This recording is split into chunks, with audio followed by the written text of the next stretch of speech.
Welcome to Natural Habitat Adventures, Daily Dose of Nature. I'm your host, Sunny Vanderstar. Today's topic is Journey into Alaska's Bear Country, and it will be presented by our fabulous NatHab expedition leader, Shawn Eggleston. Shawn, thank you so much for being here today. I just want to let our viewers know that I had the privilege a couple years ago of going to bear country with you, and it was by far one of the most memorable, most fascinating, and life-changing experiences I've had out in the wilderness. So thank you again for being our guide and for sharing your passion and your knowledge with us. And I cannot wait to hear what you have to share with us today. Let's go ahead and dive in. Thanks a lot, Sunny. Thanks for having me today. And I remember that trip with you very well. That was a pretty special trip. I still, to this day, don't think we've laughed as hard as we did that one particular night on your trip. So that was a good time, and hopefully you'll come back up and go see the bears with me again. To all those joining us, welcome. Good morning, good afternoon, wherever you are in the world. I'm right here in Boulder, Colorado at Natural Habitat Adventures headquarters. So yeah, we're gonna talk about Alaska's bear country. This is the one and only picture you get to see of me as I talk about myself, and we'll get past this quick. This is taken up there on the Katmai Coast. Doing what I love to do, and I've been been up there guiding our guests with NatHab, I believe 6-7 years now. However, I've been up there with the bears for the past 16 years, learning and playing with them and observing them and getting to the point that I can guide people and share that experience that I love with other people. I live here in Colorado. Been born and raised here in Colorado, and I'm actually a fireman down here in Colorado. That's my real job. And then my play job and my therapy is to go up to Alaska and see the bears. So yeah, that's a little about me. I'm a photographer. I get to lead some of the photo pro trips that NatHab offers. Not only do I guide bears in Alaska during the summer, but I guide wolves in Montana, Wyoming area for Natural Habitat Adventures in the winter. I've had the privilege of guiding down in Australia, and once I get done with my firefighter job, hopefully expand to other places in the world. So that's a little bit about me, but more importantly, let's talk about the trip that we're talking about. This adventure that NatHab offers takes place up there in Alaska on the Alaska Peninsula at the Katmai National Park.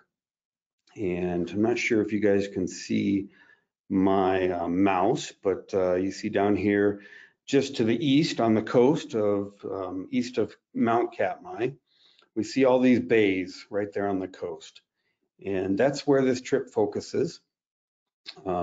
This is a massive national park, and one of the most secluded and wilderness places you can possibly put yourself in. We are so far away from civilization. And this is what makes this trip really, really special, is just where it takes place. What we have here is an area that was changed, and we'll talk about this on your trip. Back in 1912, it was changed by the eruption of the Nova Erupta volcanic eruption. It changed the face of this area, and really set it up to where now, over 100 years later, We have the most population of brown bears in the world. So let's talk about this adventure or talk about what we're going to talk about today. First of all, we're going to talk about where this takes place, how unique this place is, and how humbling and how peaceful and powerful this unique area is. And then even more importantly is we'll talk a little more about the logistics and how NatHab has mastered the way to be out in such a extreme country, but in comfort and with safety involved. We're also going to talk about bears. We're going to talk about, like I said, as you see in this picture, the biggest population of bears in the world. And we believe there's somewhere between 2,000 or 3,000 brown bears there in the Katmai coast. We're going to talk about the dynamic flow of what they do day in and day out.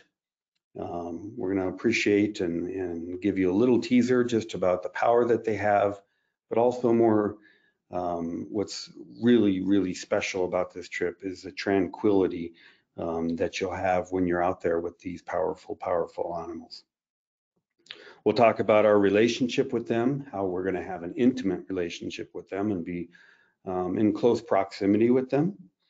We'll talk about how that's possible here in Katmai and how we wouldn't be doing that in other places in the world. And then we'll talk about just what we can learn from that. Of course, this relationship, the bears' behavior, and this adventure all leads to one thing, and which is really the goal of natural habitat adventures, and that's conservation. We go out and share these special, beautiful places with people so that they are more educated, so that they're touched, and which leads to conservation. So those are the things that we're going to talk about. I have here's a photo that, and I'll be honest with you guys, bear with me. I haven't done a webinar in a while, and these are pretty much all these are photos are myself were taken by myself, and they'll, as soon as they pop up, they distract me and I'll start talking about something else. I call this one tools. Nice big guy, and he has his tools there as his claws. So yeah, we're going to talk about that power, and then we're going to talk about that intimate relationship, and also the peace that these bears also live in. I didn't build this slideshow with a lot of slides because when I've done webinars in the past, I've always went over time and didn't allow for questions. So what I did is I built this so that we have plenty of time for questions. So what I want you guys to do as we go through this, think about questions that maybe I didn't cover or something that you want for me to cover more in depth, so that at the end I can answer those questions. Really, we can talk about it. So please write those down, or you can send those to Sunny as we go, and at the end we'll cover those. But first and foremost, let's talk about something exciting that has recently happened. Maybe some of you guys have heard about Fat Bear Week. This is something that's been really cool. It was developed to bring awareness to these bears of Katmai National Park, and it's really taken off and has exploded over the media. And this just recently came to a close. What Fat Bear Week is they start off with a set amount of bears that are competing to be the biggest, fattest bears of the year. And we go through this bracket, and anyone and everyone can log in and vote for their bear, kind of like the same bracket for college football or basketball, that kind of thing. These bears are a representation of the bears that are we find over in Brooks Falls, which is also a part of Katmai and a part of Katmai National Park. This is on the west side of the peninsula.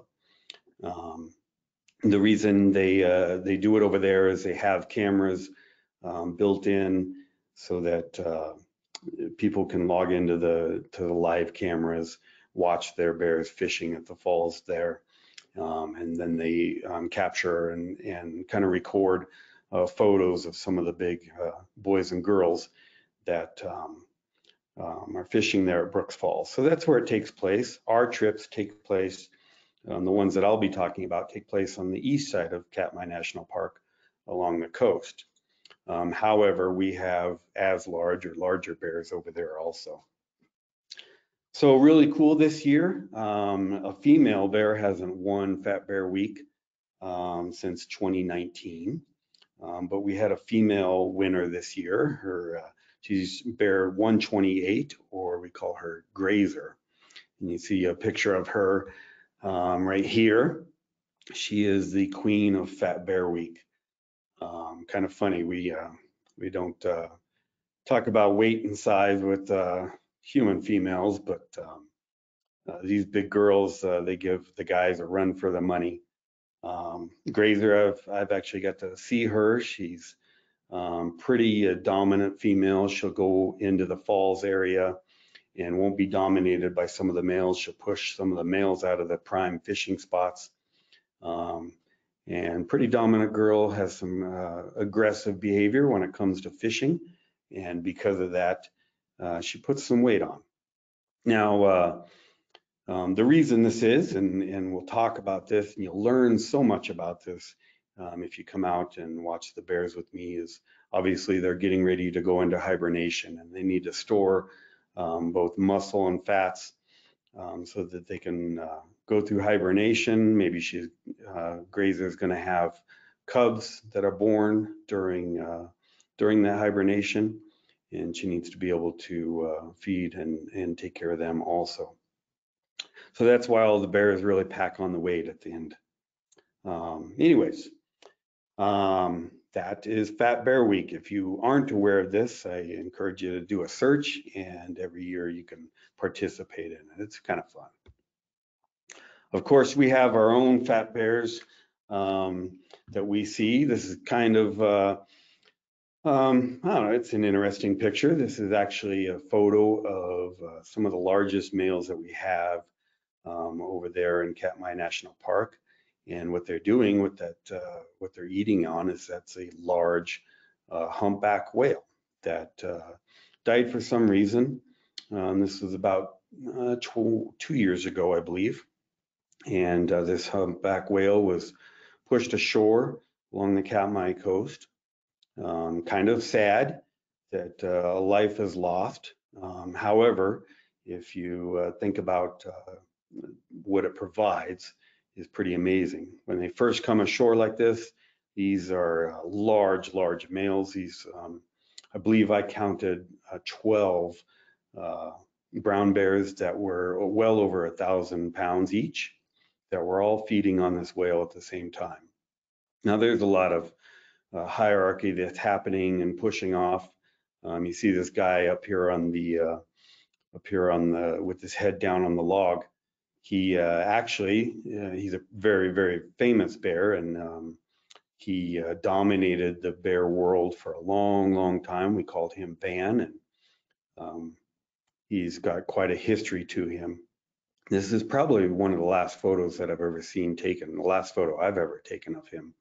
We believe he's passed now, but he was close to 30 years old, or maybe even older.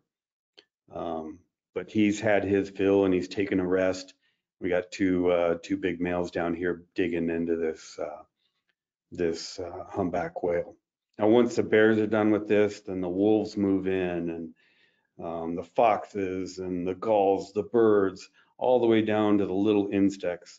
So this humpback whale will feed thousands and thousands of other organisms and animals as this goes on through the summer. And we had one just this last summer, just a few months ago. that washed ashore on Douglas, the Douglas area of Katmai National Park, and this took place again. So let's talk about a bear's life. It's really a rather focused life. They are focused on basically survival. And what's it take to survive? Well, it takes one, offspring, family, bringing new cubs into the world. It's based on food, like we talked about.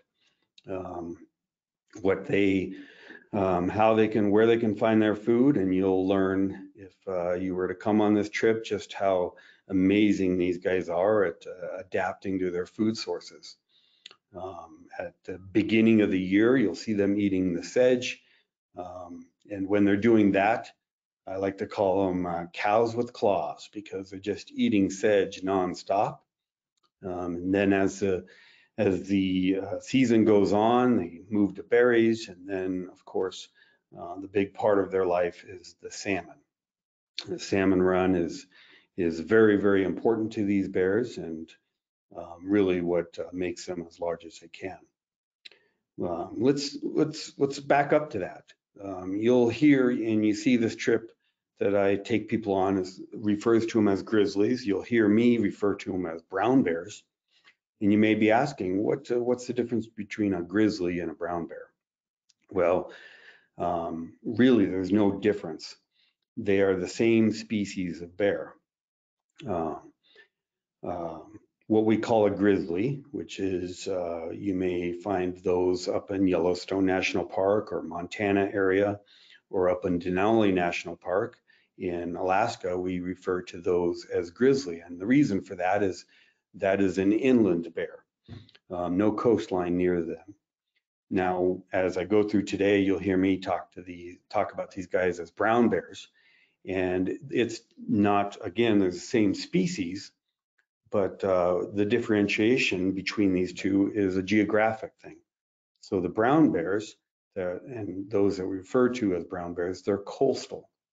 And although grizzly is an awesome name for these guys, and it sounds like the big bad bears out there, the brown bears are actually larger than the grizzlies, and that's only because of one thing, like Fat Bear Week.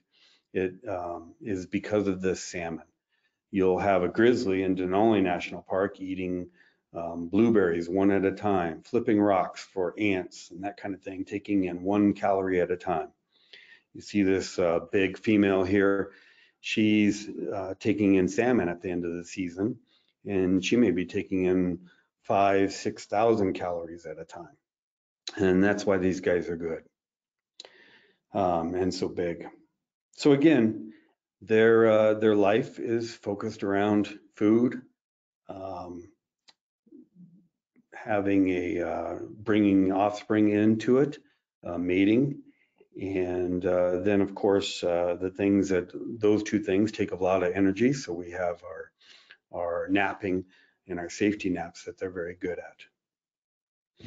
Here we have a nice brown bear, just caught a good size silver salmon there.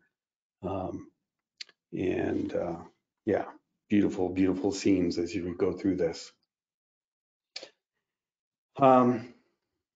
So moving along, and here's the picture of, I call this photo side salad. People just don't always picture bears as ones that omnivores that eat about anything and everything almost. But like I said, in the spring, before the salmon run ever starts, they're eating this sedge, and this sedge can be up to 18% protein. It's very, very vital for them. This is one of the first things that they can come across after they come out of hibernation. As soon as it starts to green up in the spring, then you're going to see the bears move to these sedge fields and start to eat on them. So already you're starting to learn some things about these bears and their behavior. And really that's what is awesome about this trip. You are going to be, one, surrounded by bears at all times. And you may not believe me on that or notice that when we first get out there. But it's really rather just a matter of minutes or hours that you start to realize just how we are the minority and we are surrounded by bears. When we're surrounded by bears, we see so many dynamic different things happening here. The things that we're talking about really allow for an amazing dynamic behavior that we get to view. Again, the hierarchy between the bears, a big male getting in to come into a fishing spot, that changes the behavior of the other bears. This guy here, he's not such a big guy, maybe a medium-sized guy. He may move off to as a big male comes in. A mother with cubs may move off also. She's protecting them, but at the same time, she's teaching those cubs what to do, what to expect as they become larger and separate from their mom years down the road. We'll get to see behaviors that are kind of cute. Like I said, there's a lot of napping here. This guy's taking a beach siesta there. This looks like sand, but actually it's not. This is the pumice and ash that was caused by the eruption back in 1912, and it's been flowing down the hills for over 100 years, and this guy is laying in it. Guy or girl, I'm not sure which one this is. So as we watch all these different bear behaviors, we get to understand what is their priorities and what is important to them. Food is the main thing, safety, their risk analysis. They do risk analysis just like we do. I like to compare it to my job down here in Colorado as a firefighter. I'm constantly doing risk analysis on what I can save and protecting my crew as we are trying to mitigate maybe difficult or dangerous situations. So I'm constantly doing a risk analysis, and my behavior is based on that analysis. Well, these bears are doing the same thing. A small subadult that maybe she's 3-4 years old, just separated from mom. She's going to scamper and get away from another female that's larger than her. She's not going to mess with a female with cubs because she learned and saw how her mom protected her when she was just a cub. And she's going to give distance to the larger males too. Having said that, we get to watch all this, and as the trip goes on, it's kind of fun and part of my job satisfaction. And that's to see you guys learn and to start pointing out, hey, Shawn, look at that. Go to what that bear just did over there. Or why is that bear moving? Or why did that bear just charge that other bear? We get to watch all these different behaviors, learn about it, and start to understand their priorities. I used the word tranquility earlier and peace. These are some of the most powerful animals or mammals that have walked the earth. They get over 1,000 pounds, some of these males. Good sized female is going to be anywhere from 600 to 800 pounds. And really, it's just a tremendous amount of muscle. So the power that we see up there, the power that they need in order to survive is amazing. But at the same time, that peace that I was talking about, the calmness, the tranquility that we get to have with these bears is really, really beautiful. They, like I like to do, take their naps and relax when they can. And then when they need to go into survival mode or take care of their needs, they expend that energy. What we get to do is be a part of that and in a very intimate thing. And one thing that you're going to see and experience, usually rather quickly when you're out there with me, is a confidence in your guide, just like you would have a confidence in any natural habitat guide out there, but a confidence and also a feeling of safety, to be that close to power, to be in such a peaceful arrangement. And we'll talk more as we go on why that happens. Actually, let's talk about it now. Here's a picture of some of that power. These guys aren't, this isn't an actual big bear fight that we might see between two large males. These are actually what I call subadults, teenagers, and they're just practicing for when they get older. We see the fights between the males often in June, which is when they get to, June is when they mate, and they're going to compete for the females that are out there that are in estrus. Now, these two guys are practicing, but it's a good example of the power that they have in these large arms. You see the claws, you see the big teeth, so much power. Both of these guys are standing probably 7-8 feet tall. So we get to watch this. Usually we may be closer than you think to this. But what's cool and why we get to watch all the different aspects of the bears is because of habituation. These bears are habituated to humans. And what they're particularly habituated to is what NatHab has been doing and our guides have been doing for 30, 40 years out there. And that's bringing people out there, sitting them calmly in the area of the bears and letting the bears choose to approach us if they want. And what the bears have learned over the years, part of this habituation to humans, is that we are no risk to them. We don't, there's no hunting in Katmai National Park or in the area. There has really been, and the guides and the people, our guests that go out there with us, live by a set of rules and have been doing this for years and years. And over the years, those rules or that behavior of the humans has taught the bears to be more concerned about, for instance, does your buddy want to wrestle with you right now? And they're more concerned about that and more concerned about the other bears because they know that that guide over there and his 8 guests are just going to be sitting there peacefully watching them. I swear that they think that our behavior or our language is click, click, click language because that's what they hear when they get close to us. They hear the cameras taking pictures, but they also hear our giggles and our oohs and ahs too.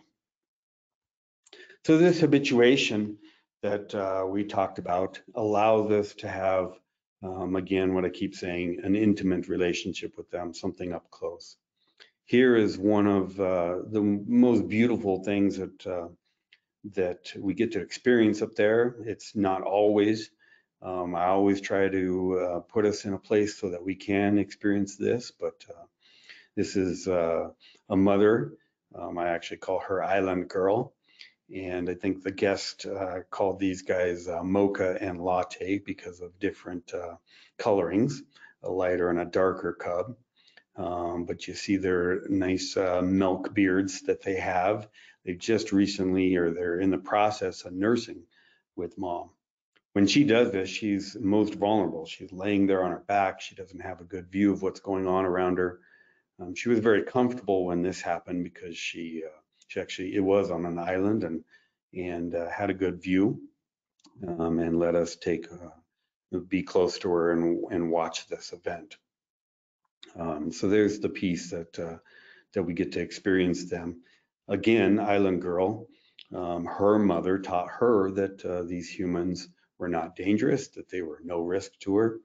And her grandma taught her mother that.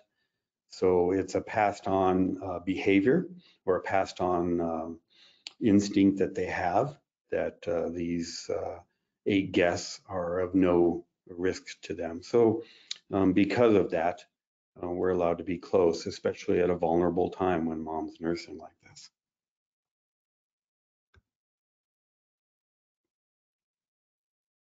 And of course, we've got our napping out there in the sedge flats that I've mentioned a few times. Excuse me, somebody didn't silence their phone. All right. So we're talked about that habituation, and because of that, and because of what the guides there in Katmai National Park have been doing for years and years, this is really a special thing. What's very special about this particular trip is this is really the only place in the world where this habituation has taken place like this. I don't view bears here in Colorado the way I do in Alaska.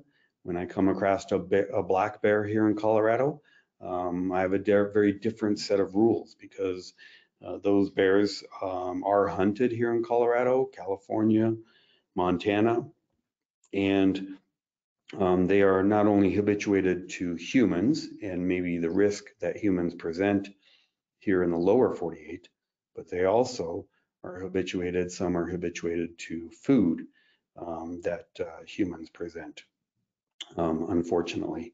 And because of that, the interaction that we have bears anywhere else in the world outside of Katmai National Park is a very different interaction.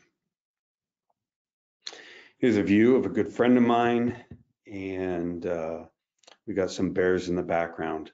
Gives you an idea of just one, how we get to be close to these guys, and two, the beautiful area that we're in when we're viewing these guys.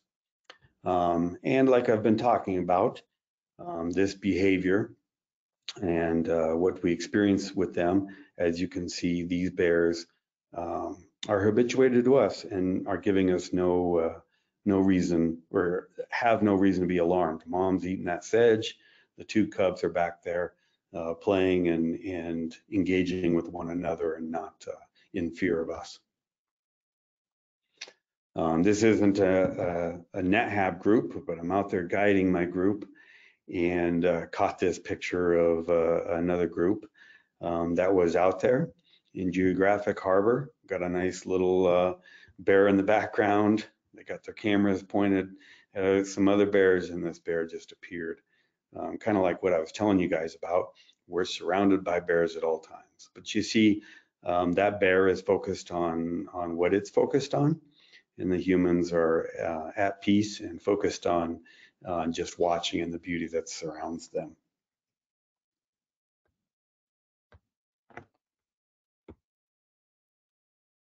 Yeah, more pictures of what we get to experience.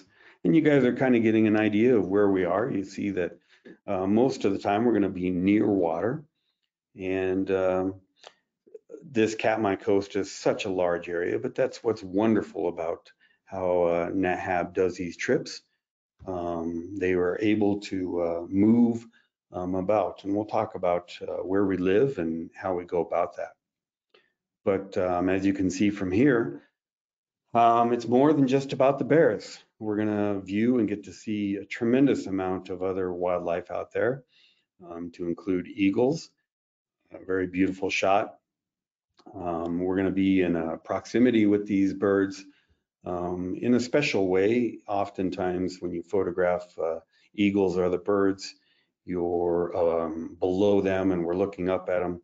Well, out there on this trip, we're going to be at eye level or sometimes even above these birds. We get to see how they interact. We get to see the circle of life that's taking place there. These 2 eagles up on the upper right-hand corner is actually, if you look close, there's a little piece of salmon, and these couples mate for life.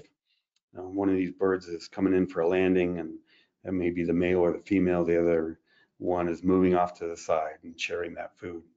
And then, of course, we have some oyster catchers that are one of my favorite birds out there. It looks like they got a carrot sticking out of their mouth.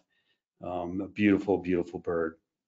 So it is, the bears are the big megafauna that we get to view, but It's more about, more than just the bears.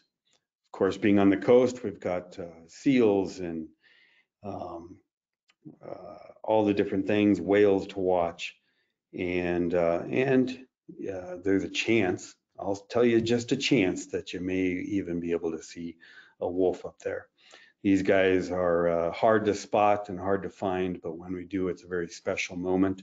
They are a big part of what's going on the Katmai coast.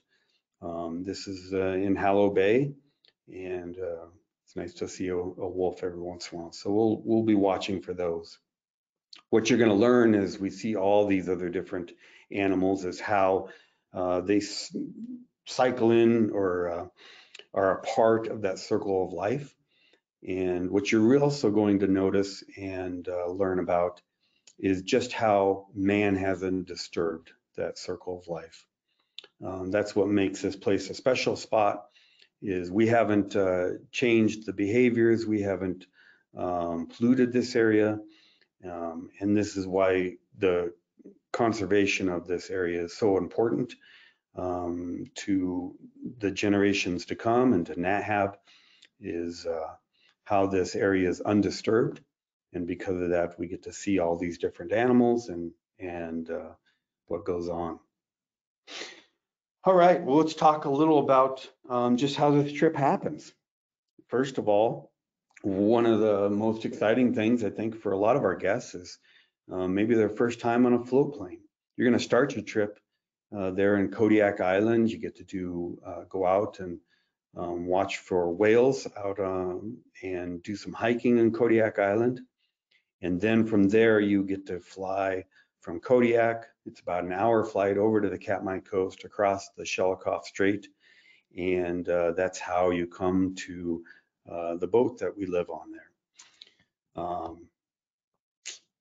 Beautiful, beautiful area. It's one of the most beautiful flights that you're ever going to have as you fly into Katmai coast on your float plane. These are most of all the floats or planes are the famous Beaver that started making them back in the 1940s, and these are very, very sought after planes because they're the best for this rugged country. You're going to land in wherever our boat, which is named the Ursus, whatever bay that we are in, and this is the view you're going to see as you come in. So this is where you live during the trip. This boat is an Alaskan boat. It's actually a pretty famous boat. It used to be called the Time Bandit. If you're a watcher of The Deadliest Catch, then you'll know that the Time Bandit crab boats are pretty famous. And this is a retired crab boat that was made for this coastline and is now called the Ursus. And that's where you'll stay on the trip. From there, you see the Time Bandit in the background there. That's where we eat and where we sleep and where we laugh and share our stories and regurgitate what happens during the day. We get on a small skiff that is a part of the Time Bandit or a part of the Ursus, and we drive that skiff over to the shore, and this is what we find waiting for us. Our bears out there looking for salmon, maybe these guys are clamming, something like that. Just a few pictures of what's happening. This is up on the wheelhouse of the Ursus. A couple of our guests enjoying it. Here's a picture of one of our lovely captains, John, and I'm driving the skiff, taking us from the Ursus over to the shore. And then there's one of our chefs. That's Carrie, and she is one of our wonderful, wonderful chefs on the boat, and the galley right there behind her where we meet every day and get to talk and get to eat. There are only a few things that I guarantee on this trip particularly, but pretty much on any natural habitat adventures trip. That is, you are not going to lose weight. The food that we serve on the Ursus is some of the best food you'll ever have, which is pretty amazing considering we're hundreds of miles from the closest grocery store, and that they have this little tiny kitchen to prepare amazing meals. A lot of it's going to be the freshest fish that you'll ever experience, the salmon, the halibut. Both are famous for that area.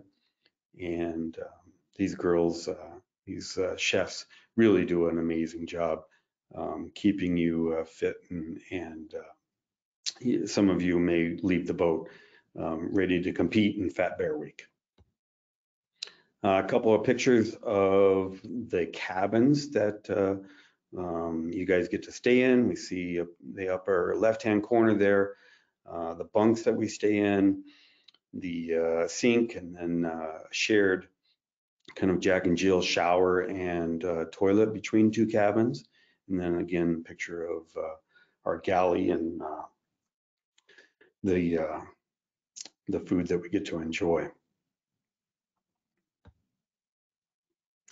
So what Natural Habitat Adventures has done and have really been the leaders in is taken a very, very beautiful, beautiful destination that is truly all about adventure and wilderness.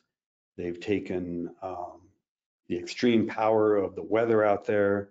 They've taken the power of the animals and how remote it is, and taken all that into consideration, and have made this trip really extremely comfortable.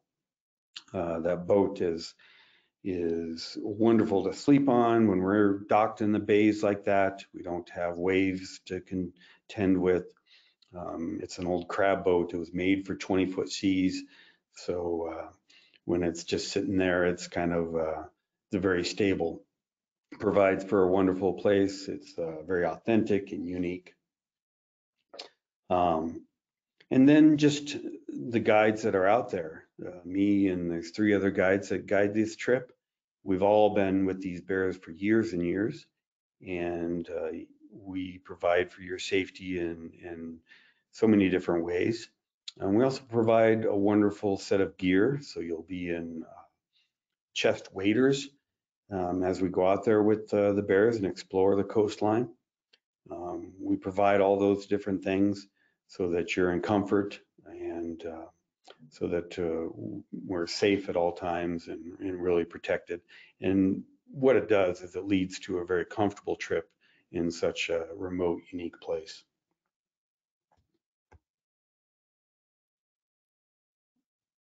Everything that we do on the boat out there is really dictated by not an itinerary that Shawn makes up. It's dictated by what's happening in the wild. So it's dictated by a lot by tides. Here the tide is out, and so we see a little shoreline. These 2 bears are out there clamming. They're digging up clams that are under the sea floor there. So everything's going to be dictated by weather, by the tide movement, and then of course the bears. The bears dictate what we do. Our behavior in no way changes what the bears do. If we get caught in a bear jam and we just can't move about, well, we sit there and we wait for the bear jam to ease up. Just I always love shots like this. Give you an idea of the size of these bears. Here we got a front and rear paw print of one of the bears compared to, I believe, one of the guest hands there. We're the minority out there. There's a lot more bears out there, and they're a lot bigger than us, but we get to be a part of their world for a few days, and it's really, really special. Like I said, I've been going up there for 16 years. It hasn't gotten old, and watching these moments. Here we have a spring cub, got that nice white collar around him or her, and mom that's focused on what's important.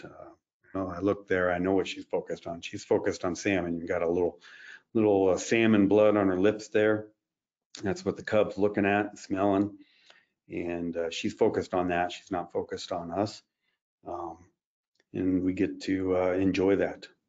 Which brings me up to a thing that we always hear about, You know, I think this is actually a video. I'll see if I can play this. Maybe. Yeah, I don't know if you guys can see that, but here we are in June. This is a mother and 2 cubs. Actually, there's 3 cubs. There's another one off to the right. And they are eating that sedge that we talked about when I called them cows with claws. Here they are eating that sedge. And we've got one of our guests there taking a photograph of it. So a lot of people ask, when's the best time to go? Because our trips span from June all the way into September. Well, there's any time you go is really, really special. Things are different though. This is shot there in June, I believe, maybe early July when the sedge fields are nice and green. And that's what they're feeding on. As we move into toward the end of July, August, September, that's when the salmon run starts. And those salmon runs begin and end in different places along the Katmai coast. And we move to find the salmon and find the bears eating that. So there really is no best time to go. There are attributes and beauty of the June trips that I really, really love. The photos that can be taken during June is incredible. But then there's the whole excitement of the fishing and that kind of thing toward the end of the year. And all of them are excited. Which brings me up to something I wanted to talk about. We're doing something special this year. This coming year in 2024, we are offering a Photo Pro Bear Quest expedition, which is longer than the normal trips. To be honest, I can't remember how many days it is. I think it may be close to 2 weeks, I believe. And this Photo Pro trip, again, limited to just 8 guests. And I believe they're running 2 of these. And they're going to start either along the Katmai coast, to start in Kodiak and go to the Katmai coast. And then they'll end at our bear camp up in Chinitna Bay. And they'll have several days in Chinitna Bay at NetHab's bear camp. What this does is really allows for, number one, patience for photographers to really capture the moment they've been waiting for. There are 2 things that are going to lead to beautiful photography. And that's 1, knowing your animals, and 2, having patience to capture that behavior. So those Photo Pro trips are out there for people to enjoy and go out with. And then they'll also, I believe the second one will be starting in Kodiak and end in Homer. The other one will start in Homer and end in Kodiak. And you really get the best of both worlds between our bear camp and the bear boat trip that we talk about. Again, going back to what's the best time. This photograph is taken in September in the fall colors. You see that fireweed in beautiful colors, beautiful sun hitting it. And so all different times, or all different things happening at different times of the year, all very, very beautiful.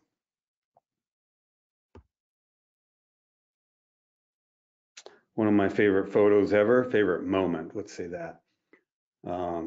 This is just a special, peaceful, tranquil time that my guests and I got to spend. I don't know, we were there, a nice half an hour just relaxing with these 3 bears, mom and 2 cubs. They had nursed, they had their bellies full, and they wanted to sit down on this rock and just watch us. A beautiful time that we had with them. Another picture of them. I think this is who we called Mocha and Latte that year. You'll learn why we have different colored cubs, but you got to come out on the trip with me to learn those special things. We'll talk about delayed implantation and all that kind of stuff out there. And a beautiful photo that I believe I just took this year. 2 spring cubs. They got that nice white color again. And what do you think they're doing? Well, they're not watching me and my guests. They're watching mom learning how to fish. From day one, it's all about learning how to survive. And these guys are watching mom out there on the coast fishing, and they're learning everything from mom. And of course, when she catches something, they're ready to help her eat it too. Well, that's kind of the end of my talking. What I want to do now is, first of all, thank you. Here's my little wave goodbye. These three cubs waving at us. And I just want to stress, one, just how unique this trip is. Kind of risky for me to say this. Here I am sitting in Natural Habitat Adventures headquarters, but I'm going to say it anyways. I might get beat up when I walk out of this office, but I believe this is the best trip that NAHAB offers. I don't think there's a better trip out there. I don't think you'll be this close to such amazing power and spend beautiful moments than you will with any other the mega fauna that NAHAB offers. So that's my claim. It's the best trip out there. I believe I was told this years ago, and I think it still stands. This is also one of the most repeated trips that NAHAB offers. People go and they want to go again, and that's happened many times, and I've have a wonderful friendship with some of the guests because I've got to guide them several times in a row. And hopefully that'll be true with Sunny. She'll come back up and play with me. And then most of all, before I end, I just want to stress this beautiful thing that Natural Habitat and the WWF offer is really all about conservation and educating you guys on just how beautiful it is, how special it is, how untouched it is, really allows you to learn. It touches you in your heart. It's something you'll never forget. And from there, you go on to be a part of the conservation that needs to take place. So again, thank you for listening. And now I'm going to turn this back over to Sunny, and we'll see if we got any questions that I can answer for you guys. Well, Shawn, thank you so much for taking me back to Katmai with you. That was so wonderful, and it reminded me of all the things that I just loved, which you pretty much touched on all of it. The intimacy of the group, the remoteness of the area, the tranquil, meditative, sort of slow pace. I will come back, because even though there are a dozen more that are on the top of my list of trips I want to do, I don't think I've ever left a trip feeling as refreshed and inspired. And it really makes you feel present when you're surrounded by bears. You are in the moment and you're unplugged from all the other stuff. And there are very few trips that really bring you into the moment like this one. So I will be back. I'm gonna stick with you. You can't come back without bringing your kids with you, the twins. They're in. They're totally in. We do have a bunch of questions, so let's dive in with the couple minutes we have left. Yeah. This is a good one. Are there polar bears in this coastal area? And if so, are there conflicts between brown bears and polar bears? That is a good question. So where we are on the Alaska Peninsula is actually one of the most southern parts of Alaska. So there are no polar bears in this area, and therefore no conflicts. Way up north in the Arctic Circle is where we're going to find the polar bears, but none down in the Katmai Peninsula. Mm-hmm. And let's see here. Yeah, that makes me feel more comfortable. Let's see, there was a question up here. One of our guests wonders if bear habituation to humans puts bears at greater risk for poachers. Are there poachers in this area? Yeah, very, very good question. And that is something that needs to be considered in most all other areas. but not so much something that needs to be considered in the Katmai National Park. These bears are very much habituated to humans. However, outside of the Katmai National Park is a conservation sanctuary areas. So literally where you guys go with me to see these bears, they are hundreds and hundreds of miles from the nearest hunting grounds. And more importantly, there are no poachers and no record of poaching of bears in Katmai National Park. So this habituation is, although it is unnatural and does put the bears at ease with humans around it, they are not in an area where they would take this habituation outside into a hunting area. And then, of course, that would be a detriment to them. So again, an extremely, extremely unique place. Something, as I mentioned, I guide the wolves, and these wolves that we guide up in Yellowstone National Park, when they cross that boundary, they can be hunted. So that's something that we consider, and why we watch and view the wolves very differently from how we watch and view our brown bears in Katmai. Good question.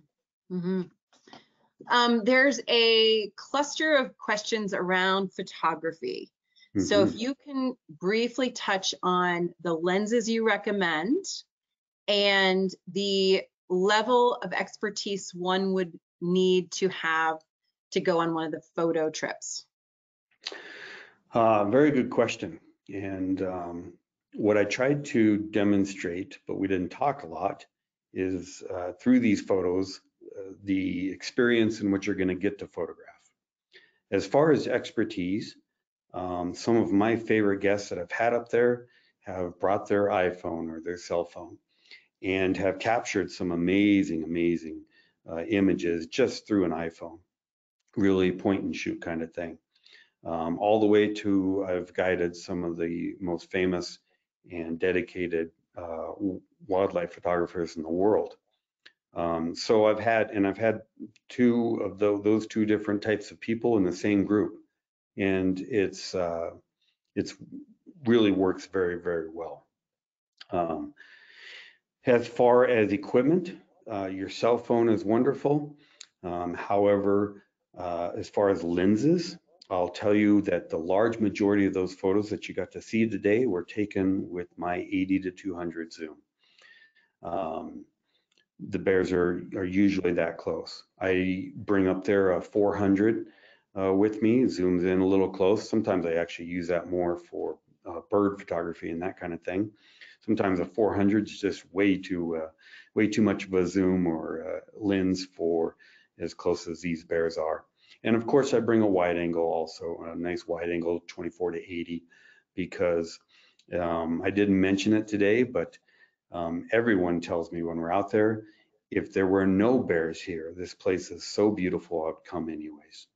So those wide angle lenses capture the big landscape and really kind of tell the story with the wide angle lenses, because this place is so large and so vast.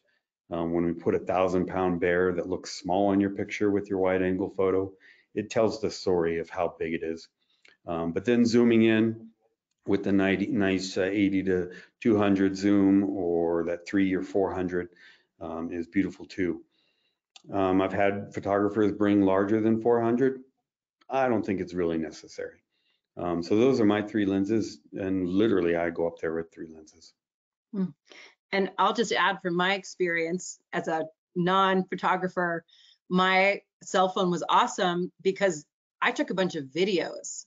Yes. And there's a lot of action. There's a lot, we caught a lot of action between the bears, and it was just, those were the things I look back on now. I love watching the videos of the bears spar and just the whole scene. So yeah, there's a lot of versatility in bringing a cell phone and a nice camera. Let me just check. There's just a lot of comments on here, honestly, Shawn, from past travelers with you saying, you know, how much they loved the trip and how safe they felt, which I will echo, that it was surprising how quickly we habituated to them, because that was something I was worried about in the beginning, like how safe am I going to feel there? And I dropped in immediately. You know, it was so calm and peaceful. And there's some folks here who are just echoing that same sentiment, that you made us feel safe, or the situation felt very safe, and that they loved it, and they will be back. So we'll end with that. I'll turn it back to you for any closing comments. I just want to say thank you, Sunny, and thank you out to the viewers. Please come and enjoy this beautiful trip with me. It's truly an adventure. I'll tell you from day one when you meet me up there that my goal is to make it an epic trip. My goal actually is to make it a trip of a lifetime that you'll never forget. So I encourage you to come up there and do it with me. Please reach out to NatHab, ask them questions, get more information on these trips. I get to lead one of those photo pro trips, I believe, this year, so I'm looking forward to that. It's going to be great. But come on out, talk to NatHab, get more questions if you have them, and I'll tell you right now, you're not going to be disappointed, and you're not going to lose weight. Thanks a lot, and we'll talk to you guys next time. You will not lose weight. Shawn, thank you again for taking the time to present for us today. And again, there's a lot of people in the comments saying, please come back and talk to us about wolves. That was a wonderful presentation. And it's just great to hear your voice and hear your passion coming through. So thanks again. I want to thank everybody who tuned in today as well. Please join us again tomorrow for our next Daily Dose of Nature. You can check out this week's lineup, including registration links, on our website at nathab.com/webinars. We did record today's presentation, and we will have the replay available on our website soon. With that, we'll conclude the webinar. Have a wonderful day, everyone. Cheers.